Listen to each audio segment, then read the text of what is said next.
एकता नगर केवड़िया और नर्मदा के सानिध्य में सभी राज्यों और केंद्र शासित प्रदेशों के वन और पर्यावरण मंत्रियों की कॉन्फ्रेंस के उद्घाटन सत्र में हमारी बेज वर्चुअल माध्यम से उपस्थित विश्व की सबसे ऊंची प्रतिमा स्टैच्यू ऑफ यूनिटी की अनमोल भेंट देने वाले आदरणीय प्रधानमंत्री श्री नरेंद्र भाई मोदी साहब, केंद्रीय पर्यावरण एवं मंत्री श्री भूपेंद्र जी यादव, केंद्रीय राज्य मंत्री श्री अश्विनी जी चौबे, नीति आयोग के सीईओ श्री परमेश्वरन जी, यहाँ उपस्थित सभी राज्यों के वन मंत्री जी और सभी अधिकारीगण, प्रेस मीडिया के मित्रों, आप सभी को मेरा नमस्कार।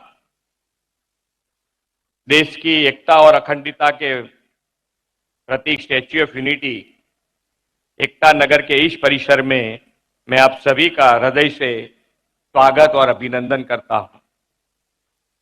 वन संरक्षण, पर्यावरण, वन्य जीव और जलवायु परिवर्तन के विषय पर अपने राज्य के बेस्ट प्रैक्टिस को साझा करने के लिए आज के इस कार्यक्रम में देश के सभी राज्यों के वन एवं पर्यावरण मंत्रीगण एकत्रित हुए हैं। इसके लिए आप सभी को बहुत बहुत साधुवाद। हम सबका यह सौभाग्य है कि हमें ऐसे दूरदर्शी प्रधानमंत्री जी के नेतृत्व का लाभ मिल रहा है जो समय से पहले ही संभावित समस्याओं के समाधान के लिए काम में जुट जाते हैं। वन के संरक्षण के उपाय की बात हो, क्लाइमेट चेंज की चुनौतियों की बात हो या फिर पर्यावरण की सुरक्षा के लिए बिन परंपरागत ऊर्जा का विषय हो, प्रधानमंत्री जी ने पर्यावरण सुरक्षा के विषय को हमेशा प्राथमिकता दी है। आदरणीय श्री नरेंद्र भाई मोदी जी ने गुजरात के मुख्यमंत्री के रूप में 2009 में ही देश को ही नहीं बल्कि एशिया के पहले क्लाइमेट चेंज डिपार्टमेंट की शुरुआत कर दी थी।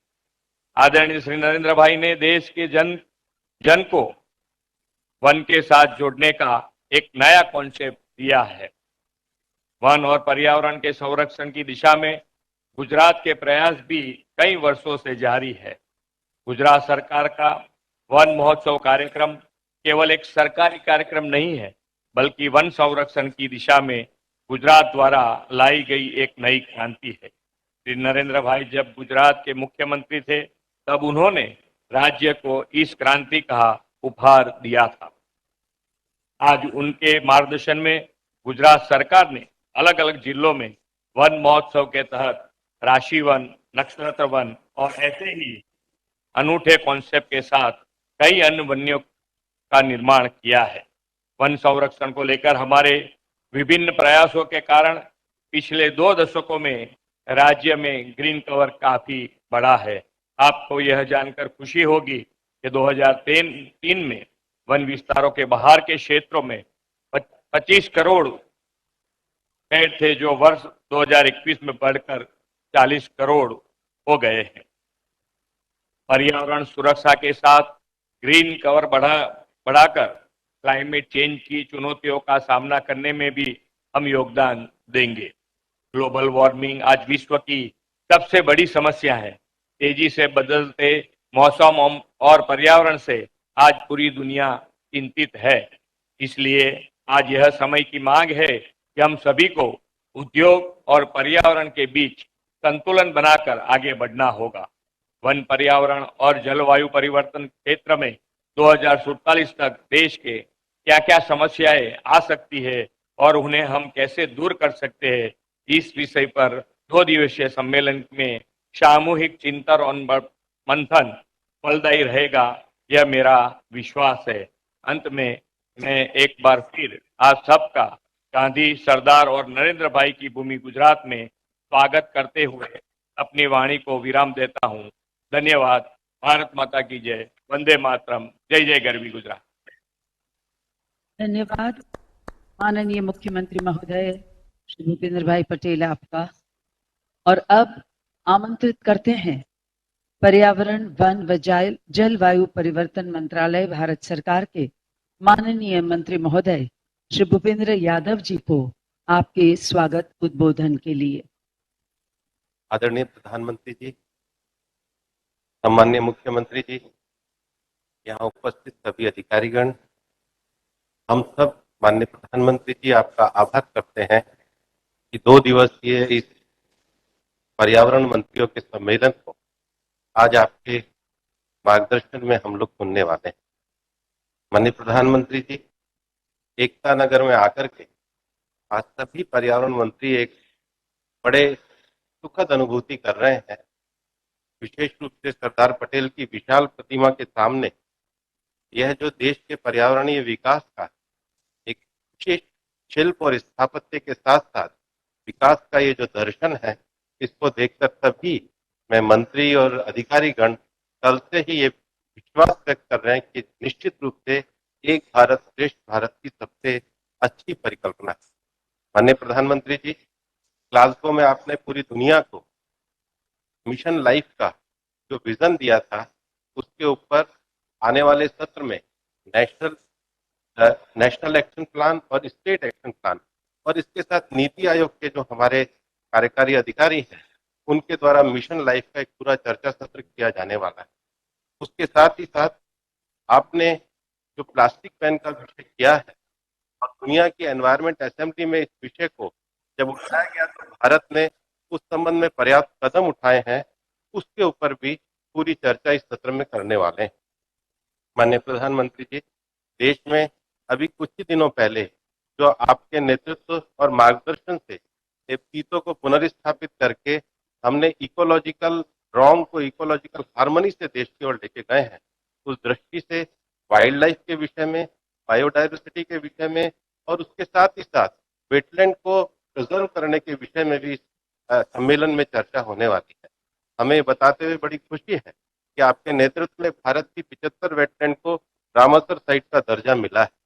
माननीय प्रधानमंत्री जी, वायु प्रदूषण पे जो आपकी चिंता रहती है, उसके सत्र के साथ ही साथ देश में फॉरेस्ट्री के माध्यम से हम किस प्रकार से एग्रो फॉरेस्ट्री को विकसित करें, ये विषय भी यहाँ पे चर्चा में रहने वाला है। इसके साथ ही साथ सरदार पटेल जी की इस प्रतिमा के दर्शन और यहाँ का जो प्राकृतिक और जो नैसर्गिक सौंदर्य है, उसके लिए प्राकृतिक भ्रमण का भी एक कार्यक्रम का आयोजन किया है। एक टीम के रूप में हम काम करते हुए आत्मनिर्भर भारत के आपके दृष्टिकोण में हम अपना कोई योगदान दे सके, इसी अपेक्षा के साथ हम इस 2 दिवसीय सम्मेलन का आयोजन कर रहे हैं। मैं आपसे आग्रह करता हूं कि आपका ये संबोधन हमारे 2 दिवसीय इस सम्मेलन के लिए एक प्रेरणा का काम करेगा। मैं आग्रह करता हूं, आप अपना संबोधन दें। माननीय, धन्यवाद।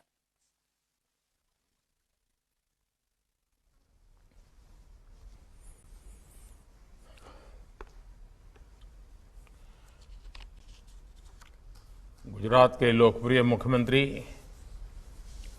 श्रीमान भूपेंद्र भाई,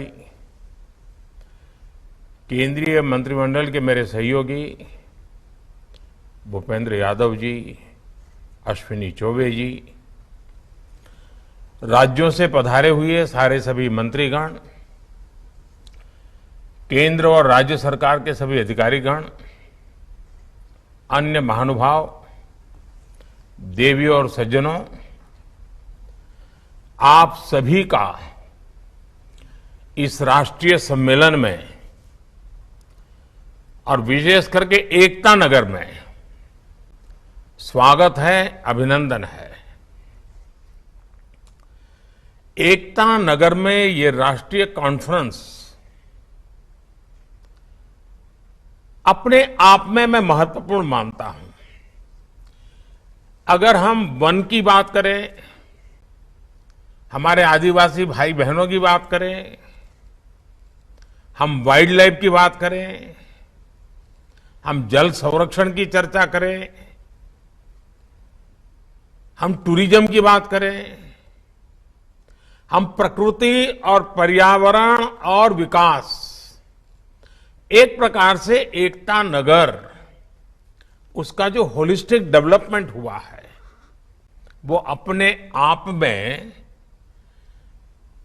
ये संदेश देता है, विश्वास पैदा करता है कि वन और पर्यावरण के क्षेत्र के लिए आज एकता नगर एक तीर्थ क्षेत्र बन गया है।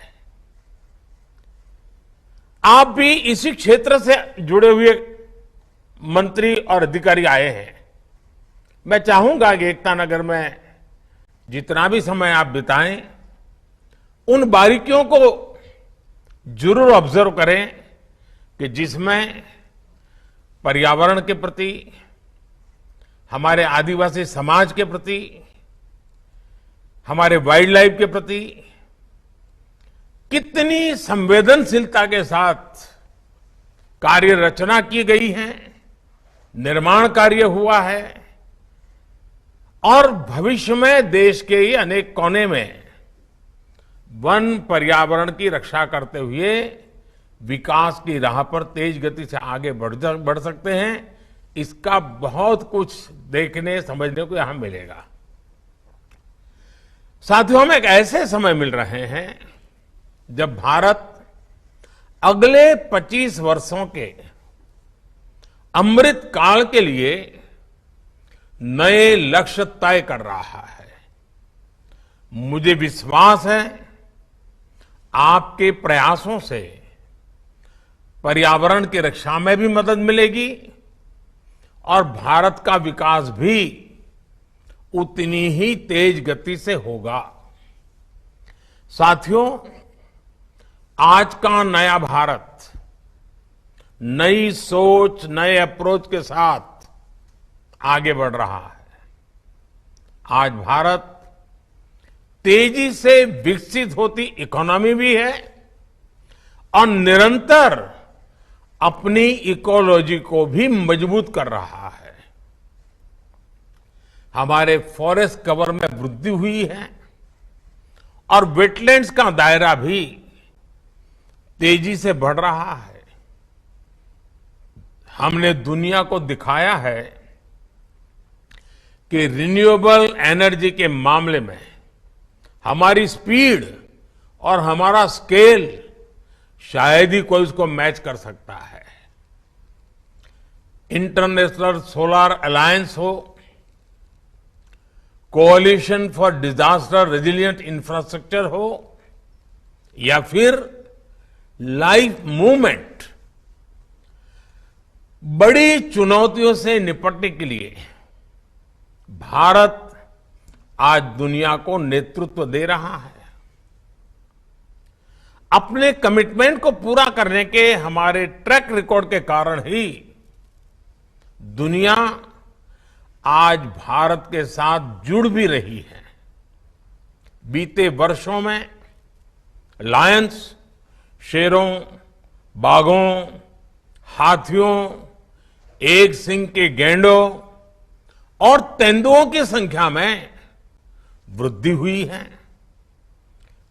जैसे अभी भूपेंद्र भाई बता रहे थे, कुछ दिन पहले मध्य प्रदेश में चीता की घर वापसी से एक नया उत्साह लौटा है। हर भारतवासी के रगों में, संस्कारों में जीव मात्र के प्रति दया और प्रकृति प्रेम के संस्कार कैसे हैं, वो चीता के स्वागत में देश जिस प्रकार से झूम उठा था, हिंदुस्तान के हर कोने में ऐसा लग रहा था जैसे उनके अपने घर में कोई प्रिय मेहमान आए हैं। ये हमारे देश की एक ताकत है। प्रकृति के साथ संतुलन साधने का जो एक प्रयास है, उसे हम निरंतर जारी रखें, आने वाली पीढ़ियों को भी संस्कारित करते रहें। इसी संकल्प के साथ भारत ने 2017 तक, यानी अभी हमारे पास करीब करीब 5 दशक है, नेट जीरो का टारगेट रखा है। अब देश का फोकस ग्रीन ग्रोथ पर है और जब ग्रीन ग्रोथ की बात करते हैं तो ग्रीन जॉब के लिए भी बहुत अवसर पैदा होते हैं। और इन सभी लक्ष्यों की प्राप्ति के लिए हर राज्य के पर्यावरण मंत्रालय की भूमिका बहुत बड़ी है। साथियों, पर्यावरण मंत्रालय चाहे जिस किसी राज्य में हो या केंद्र में, उनके दायित्वों का विस्तार बहुत बड़ा है। इसे संकुचित दायरे में नहीं देखा जाना चाहिए। दुर्भाग्य से समय के साथ हमारी व्यवस्था में एक सोच ये हावी होती गई चली गई कि पर्यावरण मंत्रालय की भूमिका रेगुलेटर के तौर पर ज्यादा है। लेकिन मैं समझता हूं पर्यावरण मंत्रालय का काम रेगुलेटर से भी ज्यादा पर्यावरण को प्रोत्साहित करने का है। हर वो काम जिससे पर्यावरण की रक्षा हो रही हो, उसमें आपके मंत्रालय का रोल बहुत बड़ा है। अब जैसे सर्कुलर इकोनॉमी का विषय है, सर्कुलर इकोनॉमी हमारी परंपरा का हिस्सा रही है। भारत के लोगों को सर्कुलर इकोनॉमी सिखानी पड़े ऐसा नहीं है। हम कभी प्रकृति के शोषक नहीं रहे, सदैव प्रकृति के पोषक रहे हैं। हम जब छोटे थे तब हमको बताया जाता था कि महात्मा गांधी जब पिछली शताब्दी के प्रारंभ में साबरमती आश्रम में रहते थे, और उस जमाने में तो साबरमती नदी लबालब भरी रहती थी, भरपूर पानी रहता था। उसके बावजूद भी अगर किसी को गांधी जी ने देख लिया कि पानी को बर्बाद कर रहा है, तो गांधी जी उसे टोके बिना रहते नहीं थे। इतना पानी सामने होना था, फिर भी पानी बर्बाद नहीं होने देते थे। आज कितने ही घरों में, आप में से शायद हर कोई को पता होगा, हर एक के घर में होगा, अनेक घर ऐसे हैं, कपड़े हो, अखबार हो, और भी छोटी मोटी चीजें हो, हर चीज को हमारे यहां रीयूज किया जाता है, रिसाइकल किया जाता है, और जब तक उसका बिल्कुल समाप्ति न हो जाए तब तक हम उपयोग करते रहते। अपने परिवारों का संस्कार है, और ये कोई कंजूसी नहीं है, ये प्रकृति के प्रति सजगता है, संवेदना है। ये कोई कंजूसी के कारण लोग एक ही चीज 10 बार उपयोग करते, ऐसा नहीं है। ये सभी हमारे जो पर्यावरण मंत्री आज आए हैं, मैं उनको आग्रह करूंगा कि आप भी अपने राज्यों में सर्कुलर इकोनॉमी को ज्यादा से ज्यादा बढ़ावा दें। अगर स्कूल में भी बच्चों को कहा जाए कि भाई आप अपने घर में सर्कुलर इकोनॉमी की दृष्टि से क्या हो रहा है जरा ढूंढ के ले आओ, हर बच्चा ढूंढ के ले आएगा। कॉन्शियसनेस आएगा कि इसको सर्कुलर इकोनॉमी कहते हैं, और इससे सॉलिड वेस्ट मैनेजमेंट और सिंगल यूज प्लास्टिक से मुक्ति के हमारे अभियान को भी ताकत मिलेगी। इसके लिए हमें पंचायतों, स्थानीय निकायों, स्वयं सहायता समूहों, वहां से लेकर एमएसएमई तक को हर किसी को प्रोत्साहित करना चाहिए, उनको दिशा देनी चाहिए, उनको गाइडलाइन देनी चाहिए। साथियों, सर्कुलर इकोनॉमी को गति देने के लिए ही अब पिछले साल हमारी सरकार ने, अपनी भारत सरकार ने व्हीकल स्क्रैपिंग पॉलिसी भी लागू की है। अब क्या राज्यों में ये व्हीकल स्क्रैपिंग पॉलिसी को लाभ उठाने के लिए कोई रोड मैप बना क्या? उसके लिए जो प्राइवेट पार्टियों का इन्वेस्टमेंट चाहिए, उनको जमीन चाहिए ताकि रिसाइकल स्क्रैपिंग को इंप्लीमेंट करने के लिए काम आए। उसी प्रकार से जैसे मैंने भारत सरकार को सूचना दी कि स्क्रैपिंग पॉलिसी को हमें बहुत गति देनी है, तो हमें पहले भारत सरकार के जितने व्हीकल हैं जो अपनी उम्र पार कर चुके हैं, जो किलोमीटर पार कर चुके हैं, उनको स्क्रैपिंग में सबसे पहले लाओ ताकि उद्योग चालू हो जाए। क्या राज्यों में भी पर्यावरण मंत्रालय अपने राज्य को सेंसिटाइज करे कि भाई आपके राज्य में जितनी व्हीकल्स होंगे उसको स्क्रैपिंग पॉलिसी में सबसे पहले हम शुरू कर लें, स्क्रैपिंग करने वालों को बुला लें और फिर उसके कारण नई गाड़ियां भी आएगी, फ्यूल भी बचेगा। एक प्रकार से हम बहुत बड़ी मदद कर सकते हैं। लेकिन नीति अगर भारत सरकार ने बनी पड़ी रही है तो परिणाम नहीं आएगा। देखिए, सभी पर्यावरण मंत्रालयों को देश की बायोफ्यूल पॉलिसी पर भी तेजी से काम करने की आवश्यकता है। अब देखिए, बायोफ्यूल में हम कितनी तेजी से आगे बढ़ रहे हैं, लेकिन अगर राज्यों का भी ये कार्यक्रम बन जाए, राज्य तय करे कि हमारे राज्य के जितने व्हीकल हैं उसमें हम सबसे ज्यादा बायोफ्यूल ब्लेंडिंग करके ही व्हीकल चलाएंगे, देश में कंपटीशन का माहौल बनेगा।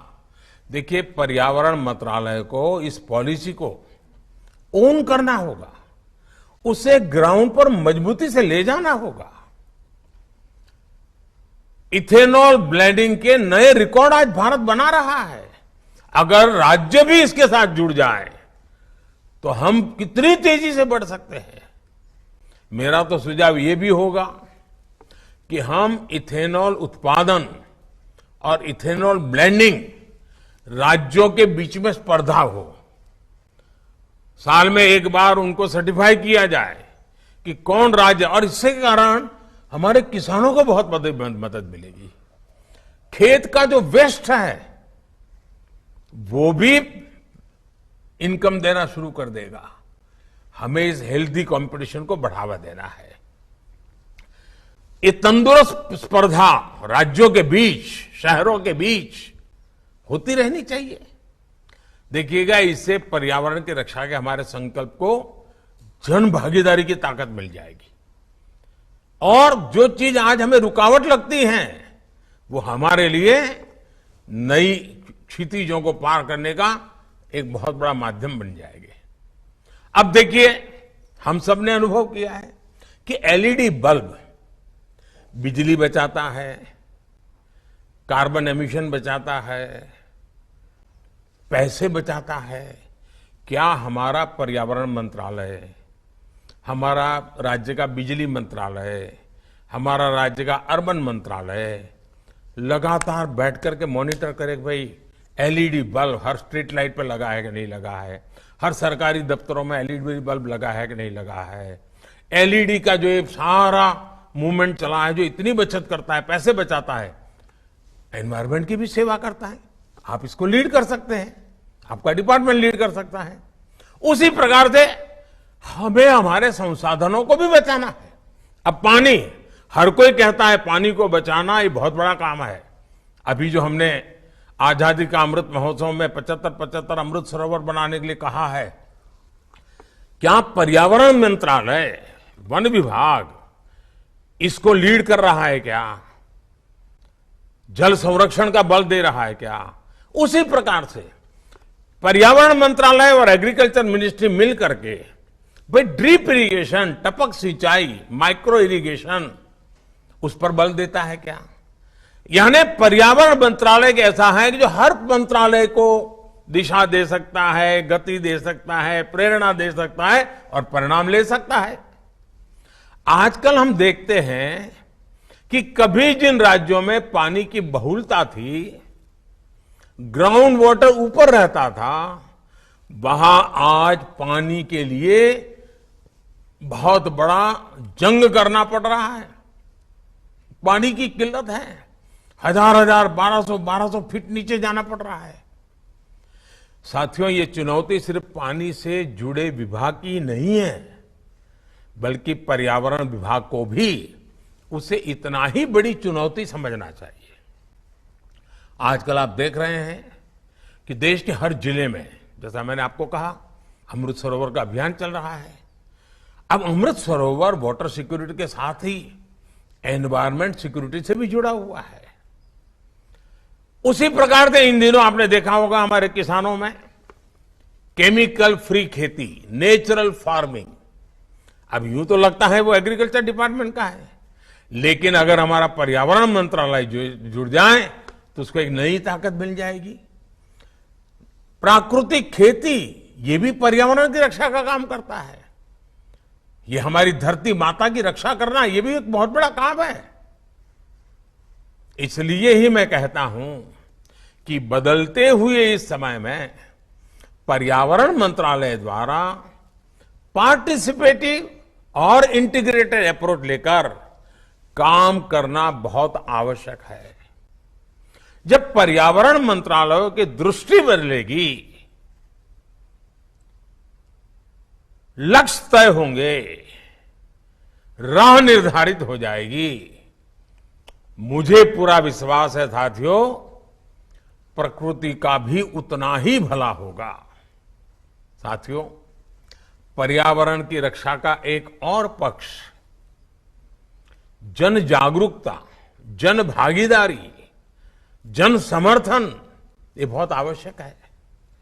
लेकिन ये भी सिर्फ सूचना विभाग या शिक्षा विभाग का काम नहीं है।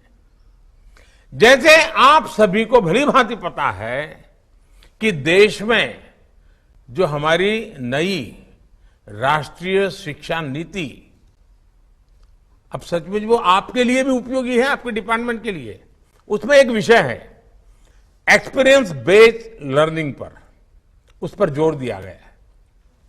अब ये एक्सपीरियंस बेस्ड लर्निंग, क्या पर्यावरण मंत्रालय ने शिक्षा विभाग के साथ बात की क्या कि भाई आप स्कूल में बच्चों को पेड़ पौधों के विषय में जरा पढ़ाना है तो उनको जरा बगीचे में ले जाइए, गांव के बाहर जो पेड़ पौधे हैं वहां ले जाइए, पेड़ पौधों का परिचय करवाइए।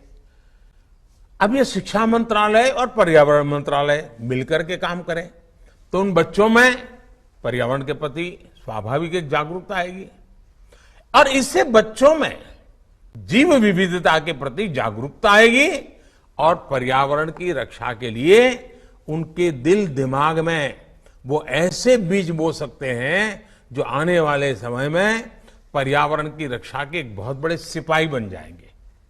इसी तरह अब जैसे जो बच्चे हमारे समुद्री तट पे हैं या नदी के तट पे हैं, वहां बच्चों को ये पानी का महत्व, समुद्र की इकोसिस्टम क्या होती है, नदी की इकोसिस्टम क्या होती है, वहां ले जाकर उनको सिखाया जाए मछली का क्या महत्व होता है, मछली भी किस प्रकार से पर्यावरण की रक्षा में मदद कर रही है, सारी बातें उन बच्चों को लेकर के समझाएंगे। काम तो शिक्षा विभाग का होगा, लेकिन पर्यावरण के विभाग के लोग तो आप देखिए पूरी नई पीढ़ी तैयार हो जाएगी। हमने अपने बच्चों को, आने वाली पीढ़ियों को पर्यावरण के प्रति जागरूक भी करना है, संवेदनशील भी करना है। राज्यों के पर्यावरण मंत्रालय को इससे जुड़े अभियान शुरू करने चाहिए, योजनाएं बनानी होगी। अब जैसे किसी स्कूल में फल का कोई पेड़ है तो बच्चे उसकी जीवनी लिख सकते हैं, पेड़ की जीवनी लिखें। किसी औषधीय पौधे के गुणों के बारे में भी बच्चों को निबंध लिखवाया जा सकता है, वक्तृत्व स्पर्धा की जा सकती है। हमारे राज्यों की यूनिवर्सिटीज और लेबोरेटरीज को भी जय अनुसंधान इस मंत्र पर चलते हुए पर्यावरण रक्षा से जुड़े इनोवेशंस को सर्वोच्च प्राथमिकता देनी होगी। पर्यावरण की रक्षा में हमें टेक्नोलॉजी का इस्तेमाल भी ज्यादा से ज्यादा बढ़ाना चाहिए। जैसे जो वन स्थान है, जंगल है, उनमें जंगलों की स्थिति का निरंतर अध्ययन बहुत जरूरी है। हम स्पेस टेक्नोलॉजी से हम लगातार अपने जंगलों का मॉनिटरिंग कर सकते हैं, बदलाव आए तो तुरंत मार्क कर सकते हैं, सुधार कर सकते हैं। साथियों, पर्यावरण से जुड़ा एक और अहम विषय है फॉरेस्ट फायर का भी। जंगलों में आग बढ़ रही है और भारत जैसे देश के लिए अगर एक बार आग फैल गई तो हमारे पास उतने संसाधन भी कहां है कि हम आधुनिक टेक्नोलॉजी से आग को बुझा पाएंगे। दुनिया के समृद्ध देशों को आपने देखा होगा टीवी पे, चाहे पश्चिमी अमेरिका हो, कनाडा हो, ऑस्ट्रेलिया हो, पिछले दिनों यहां जो फॉरेस्ट फायर हुआ, जो जंगलों में आग लगी, कितनी तबाही हुई, वन्य पशुओं की बेबसी, इवन जनजीवन को भी प्रभावित कर दिया। उसकी एशिस के कारण मीलों तक लोगों का जीना मुश्किल हो गया। वाइल्ड फायर की वजह से ग्लोबल एमिशन में भारत की हिस्सेदारी बहुत कम है जी, नगण्य है। लेकिन फिर भी हमें अभी से जागरूक होना होगा, अभी से हमारी योजना होनी चाहिए। हर राज्य में फॉरेस्ट फायर फाइटिंग मैकेनिज्म मजबूत हो, वो टेक्नोलॉजी ड्रिवन हो, ये बहुत जरूरी है। उसी प्रकार से हम सबको मालूम है आखिरकार आग लगने का कारण क्या होता है। जो सूखे पत्ते जंगलों में पड़ते हैं उनका ढेर होता है और एकाध छोटी सी गलती देखते ही देखते पूरे जंगल को आग पकड़ लेती है।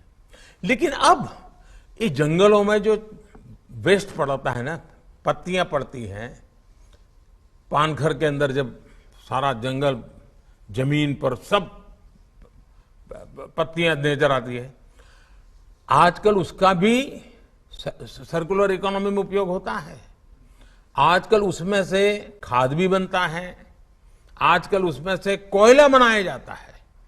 मशीन होते हैं, छोटे छोटे मशीन लगा करके उसमें से कोयला बनाया जा सकता है। वो कोयला और कारखानों में काम आ सकता है। मतलब हमारा जंगल भी बच सकता है और हमारी ऊर्जा भी बच सकती है।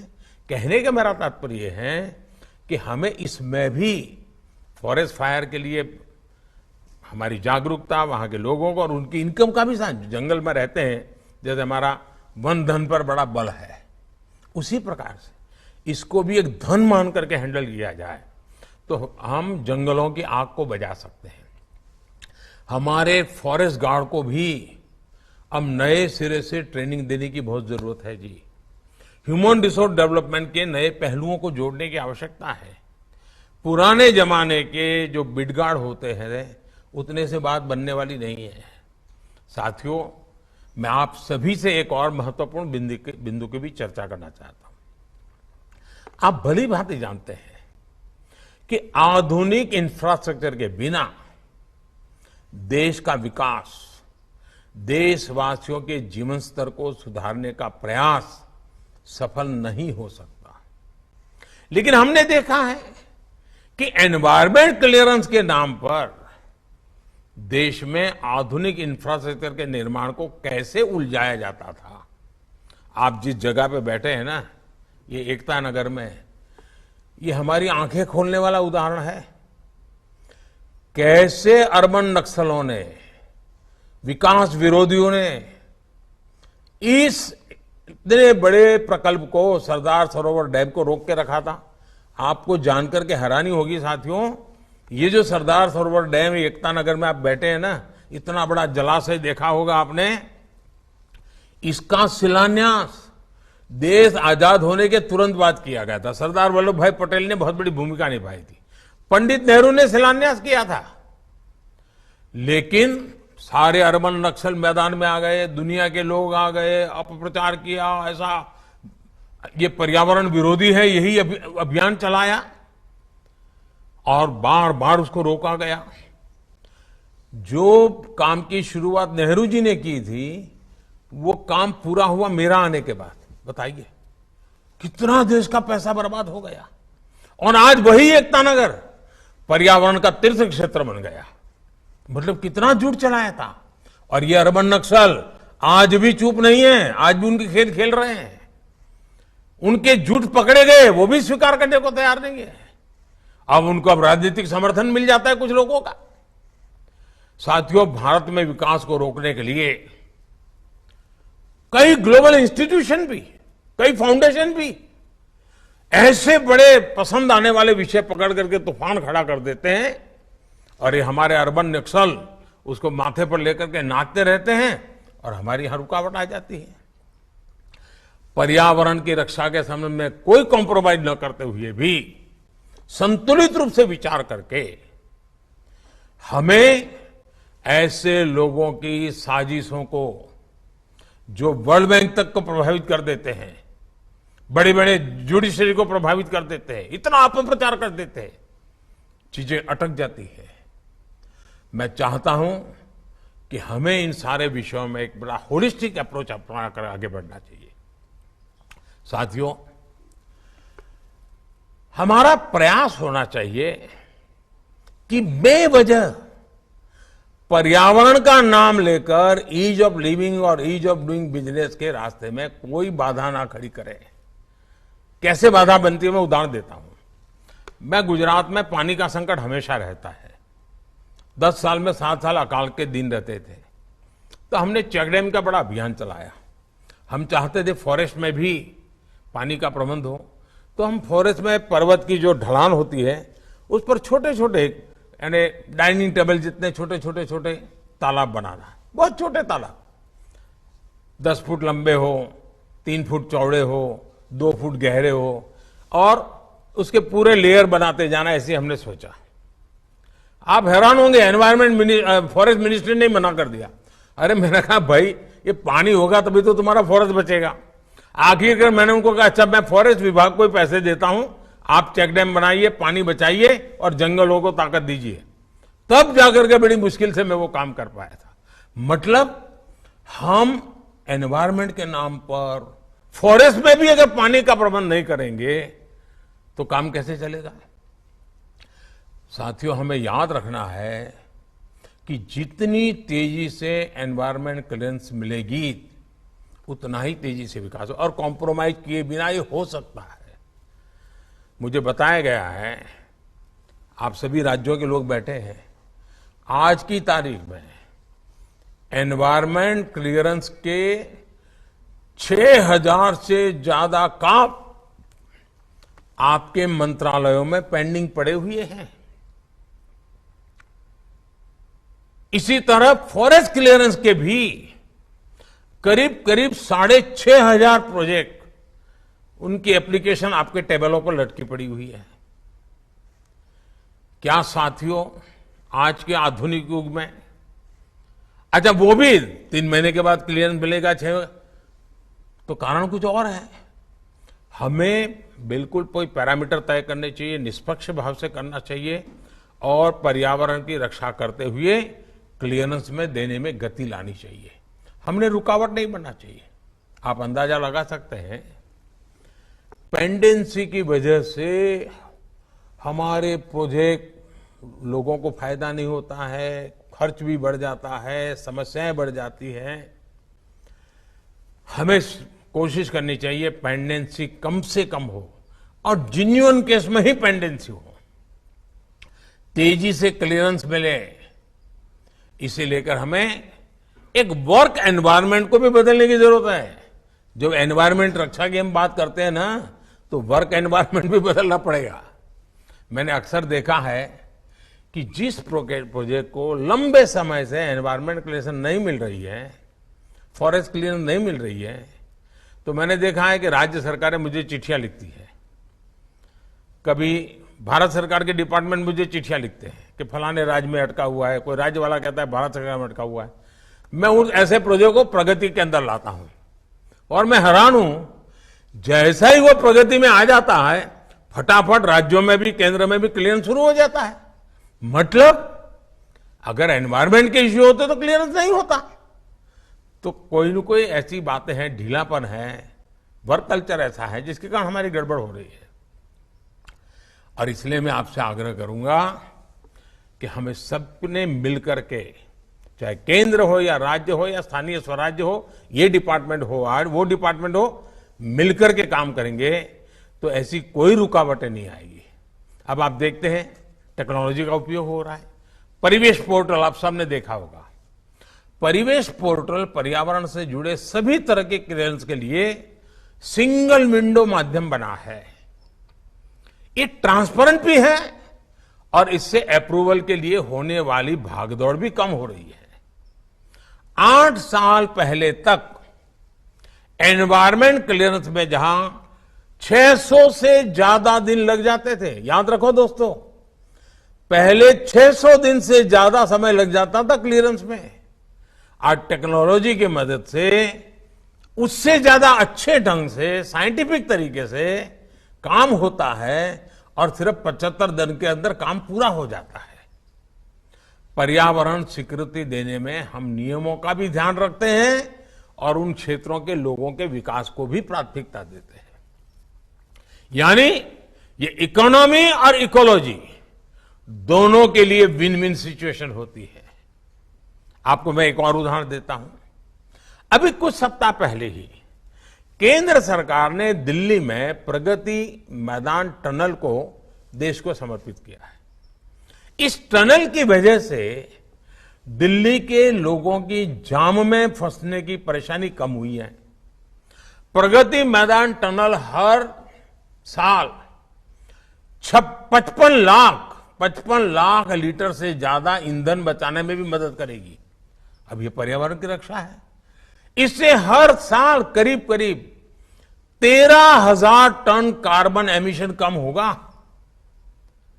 एक्सपर्ट्स कहते हैं कि इतने कार्बन एमिशन को कम करने के लिए हमें 6 लाख से ज्यादा पेड़ की जरूरत पड़ती। यानी डेवलपमेंट के उस काम ने पर्यावरण की भी रक्षा की। यानी फ्लाईओवर हो, सड़कें हो, एक्सप्रेसवे हो, रेलवे प्रोजेक्ट्स हो, इनका निर्माण कार्बन एमिशन कम करने में उतनी ही मदद करता है। क्लियरेंस के समय हमें इस एंगल को नजरअंदाज नहीं करना चाहिए। साथियों, पीएम गति शक्ति नेशनल मास्टर प्लान, इसके लागू होने के बाद से इंफ्रास्ट्रक्चर के प्रोजेक्ट्स में तालमेल बहुत बढ़ गया है और राज्य भी इससे बड़े खुश है। राज्य बहुत बढ़ चढ़ करके इसको फायदा उठा रहे हैं। उसके कारण प्रोजेक्ट्स में तेजी आई है। पीएम गति शक्ति नेशनल मास्टर प्लान पर्यावरण की रक्षा की भी अभूतपूर्व मदद कर रहा है। हमें यह भी देखना होगा कि जब भी राज्य में किसी इंफ्रास्ट्रक्चर का निर्माण हो, अब ये हमें क्लाइमेट के कारण जो समस्याएं आ रही हैं हम देख रहे हैं, इसका मतलब ऐसी समस्याओं में टिका रहे वैसा इंफ्रास्ट्रक्चर बनाना पड़ेगा। डिजास्टर रेजिलिएंट होना चाहिए। हमें क्लाइमेट से जुड़ी चुनौतियों का सामना करते हुए अर्थव्यवस्था के हर उभरते हुए सेक्टर का सही इस्तेमाल करना है। केंद्र और राज्य सरकार दोनों को मिलकर ग्रीन इंडस्ट्रियल इकोनॉमी की तरफ बढ़ना है।